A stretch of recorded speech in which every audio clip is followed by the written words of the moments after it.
Hey guys, good to see you over there. Well, it's day 2 for me where I can finally get the chance to get back to work on the moto on Emrys here, and thinking I'll get the tail off and put on the tight tail rear subframe, tight tails rear subframe, which is and of course get a Hindle exhaust on there and Woodcraft clip-ons and Radguard Australia. I got to drain the oil as well. It's got 100 kilometers on it. And time to drain the oil and throw in some Amsoil oil filter, and remove the wheels, re-grease all that stuff, chain adjusters, tight tails, fairing stay. Brembo calipers, I mean like better ones, like CNC ones, not these cast ones. So GP forks, you know, nitro and rear shock. Ugh, lots of stuff to do, for sure. Oh, silicone hoses, remove all like the OEM emission stuff and plug them. Plug all the air intake holes and stuff like that with some plugs I got from my buddy Eugene. Anyways, let's get to it.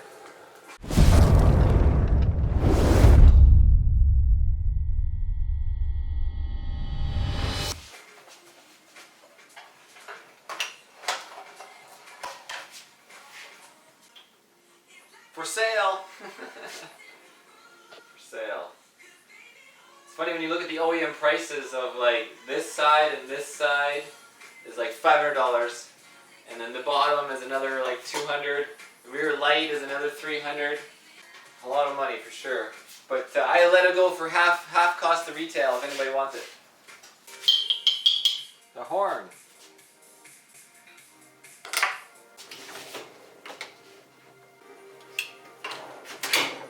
We don't need a horn on the racetrack, but sometimes it's actually nice on track days or racing. Get out of my way. There it is. See, that's a little bit of weight right there. That's some weight. And we don't need the bodywork brackets from the OEM bodywork. You can see the difficulty of putting something like this back together. Like, where did that go? I remember this weird gizmo.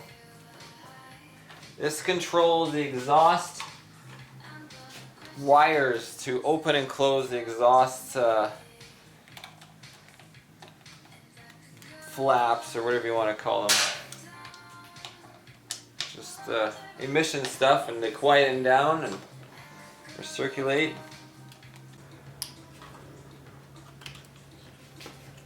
There's connecting to the one wire. Well, I'm going to change the oil next.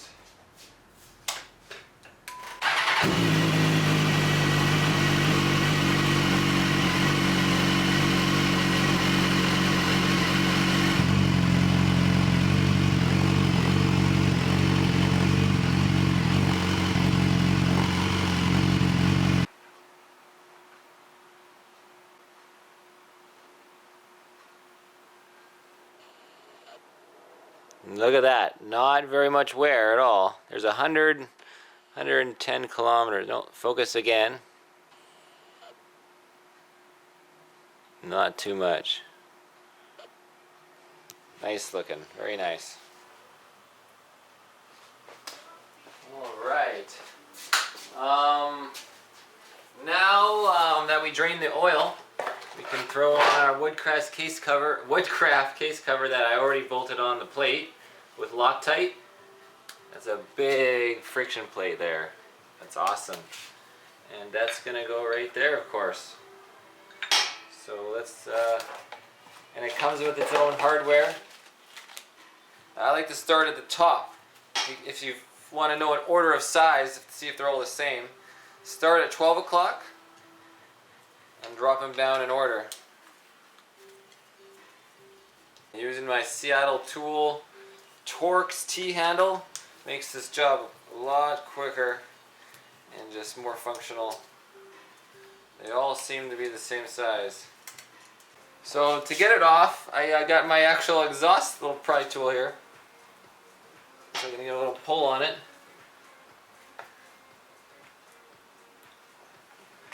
Seems pretty good on there. Give it a little shake with the hammer. Oh, I can feel it coming now. It's really glued on there good. There we go.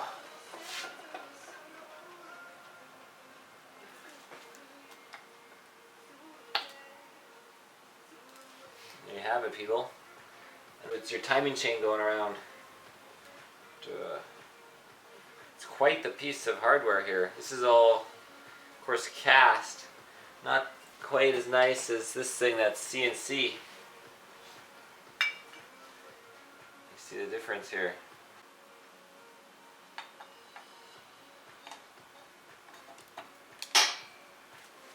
Okay, so anyways, I just did my test fit. And next step is you want to clean the gasket surface here and then reapply a semi-drying gasket. So this is the original stuff.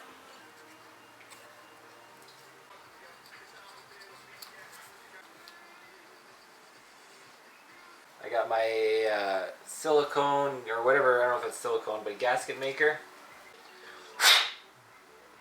And then so we pretty much just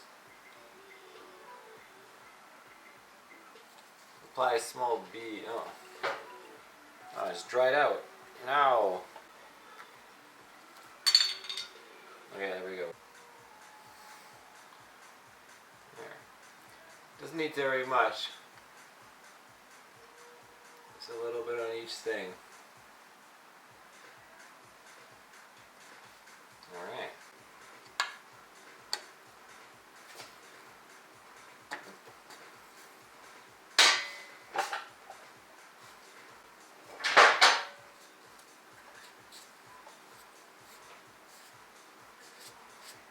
Woodcraft supplies, of course, bolts, but I'm going to use my aluminum Pro bolts. Focus on my hand. And so they're just, I'm trying to save weight. Of course the OEM is aluminum. The OEM is aluminum, but they're a one-time use, of course, because aluminum will stretch. So I'm using brand new aluminum. Now we'll get this thing rocked on here.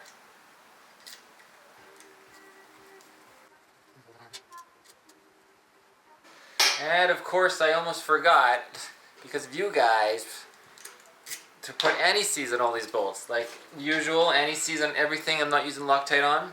And especially on anything aluminum or crossing of metals. So this is aluminum into aluminum. Oh. As long as I don't have any dirt in there. So let's start over here. The bottom one has got... And a guy was asking me on YouTube what kind. I'm using anti-seize compound. Doesn't say, but it's definitely copper based. You can tell it's copper. Pro Bolt just sends me these with all the bolts I get. They just throw one in with every package. So I had a whole bunch of them. And as opposed to, like, I also have some aluminum. I think it's aluminum anyways.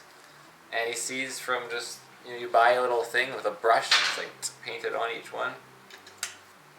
Anyways, pull this one out now. Okay, and last one. So now you go around, get them all torqued down to like 15 foot-pounds. Very lightweight.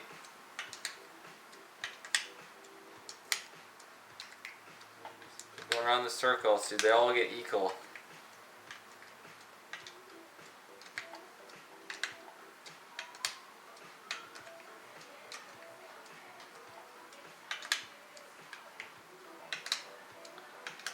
Okay, let's move on. Always put your tools back clean, not full of oil. It's just a good practice I like to keep. So my Allen number 5, Torx number 30. Alrighty, yeah, that looks really nice. Come down to my level. Yeah.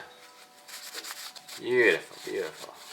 just a nice looking product too, even just to add cool looks to stuff.